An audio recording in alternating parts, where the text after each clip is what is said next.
अस्सलाम वालेकुम, कैसे हैं आप सब। उम्मीद करती हूँ आप सब खैरियत से होंगे। तो आज मैं आप लोगों के लेकर आई हूँ ओजड़ी की रेसिपी। पहले मैंने आप लोगों के साथ शेयर किया था कि हम ओजड़ी को साफ़ कैसे करते हैं, और आज मैं आप लोगों के साथ ये भी शेयर करूँगी कि ओजड़ी को किस तरह से हम धोते हैं कि उसकी स्मेल चली जाती है, और उसकी रेसिपी भी ऑथेंटिक और बहुत ही अच्छे अंदाज में मैं आपके साथ शेयर करूँगी। तो यहाँ पर मैं आपको बताती चलूँ, हमने यहाँ पर ओजड़ी को बेसन लगा कर उसको मसल के हमने बहुत अच्छे से मसला है, और उसके मसलने काफ़ी देर तक हमने उसकी मसला है।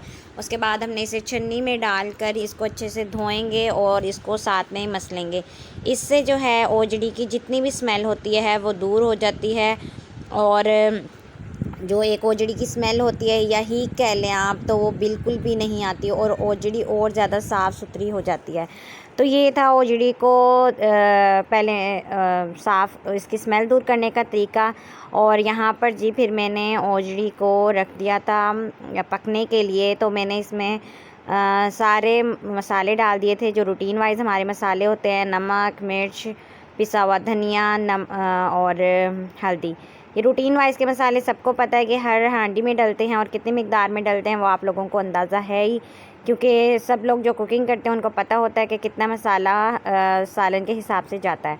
तो यहाँ पर मैंने बिल्कुल भी पानी नहीं डाला था। यहाँ ये मैं आपको यही दिखा रही थी कि मैंने सिर्फ इसमें मसाला डाल के रखा था कि ओजड़ी जितना भी है पहले अपना पानी जो है छोड़ दे, उसके बाद हम इतना पानी इसमें ऐड करेंगे कि जितना ओजड़ी को गलने में टाइम लेगी। तो यहाँ पर हमने जो है 2 चम्मच बड़े हमने ऑयल के डाले हैं। तो आप लोग घी डालना चाहें तो वो आप ऐड कर सकते हैं, मैंने ऑयल यूज़ किया है। और साथ ही साथ अब मैं उतना पानी ऐड कर दूंगी कि जिसमें हमारी जो ओजड़ी है बहुत अच्छे से गल जाएगी। पहले हमने पानी नहीं डालना, पहले हमने ओजड़ी को ऐसे ही चढ़ाना है और उसको कुछ टाइम के लिए ढक देना है, ताकि हमें अंदाज़ा हो कि ओजड़ी ने कितना पानी छोड़ा है। वरना ये ना हो आपकी ओजड़ी बहुत ज़्यादा गल जाए और बिल्कुल अलग से हो जाए, रेशा हो जाए। तो यहाँ पर बस मैं पहले एक सीटी लगाऊंगी, और आज मुझसे एक गलती हो गई कि मैं प्याज डालना भूल गई।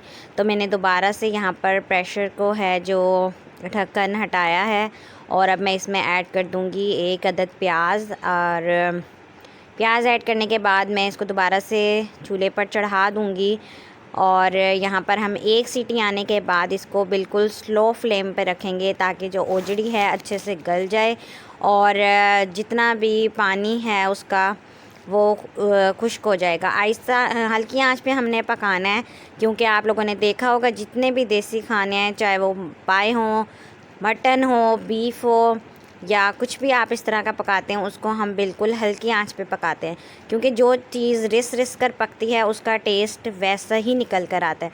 तो यहाँ पर जी अब मैंने प्रेशर खोल लिया था, और यहाँ आप देख सकते हैं कि कितना हद तक पानी जो है वो बिल्कुल सूख चुका है, और अब ओजड़ी भी हमारी बिल्कुल गल चुकी थी। इस पॉइंट पर मैंने प्रेशर खोला है कि मुझे अंदाज़ा था इसमें बस 1 गिलास के करीब पानी रह गया होगा। और अब हमने यहाँ पर करनी है लहसुन की भुनाई।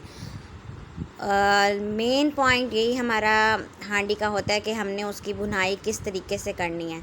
तो हम इसकी अच्छे से भुनाई करेंगे, इससे जो है बिल्कुल ओजड़ी की जो बची हुई थोड़ी बहुत भी स्मेल होगी तो वो बिल्कुल दूर हो जाएगी। और हमने इतनी भुनाई करनी है कि ये ना हो कि हम ओजड़ी की स्मेल दूर करें, लहसुन की उसमें से आती रहे। हमने इतनी ही भुनाई करनी है कि जितनी पहले ओजड़ी की जो बाकी की स्मेल है वो भी दूर हो जाए, और लहसुन की भी स्मेल बिल्कुल ख़त्म हो जाए। तो हमने बहुत ही अच्छे से इसकी भुनाई करते रहना है, और भुनाई करते करते देखेंगे इस पॉइंट पर आ गया सालन माशाल्लाह, ऑयल जो बिल्कुल सेपरेट हो चुका है, और कलर आप लोग चेक कर सकते हैं कितना अच्छा हमारा आया है ओजड़ी का।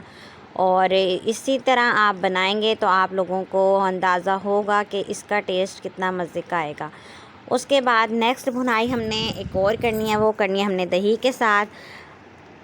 वही बात है कि सालन में मेन जो किरदार अदा करता है वो भुनाई का होता है। जितनी अच्छी भुनाई होगी उतना अच्छा सालन आपका यहाँ पर तैयार होता है। और साथ ही साथ हम इसमें ऐड कर देंगे 1 चम्मच बड़ा वाला देसी घी का, जिससे आपके सालन में खुशबू बहुत ही बेहतरीन आएगी। और इसके बाद लास्ट में जी यहाँ पर मैं लगाऊंगी तड़का खूबसूरती के लिए, और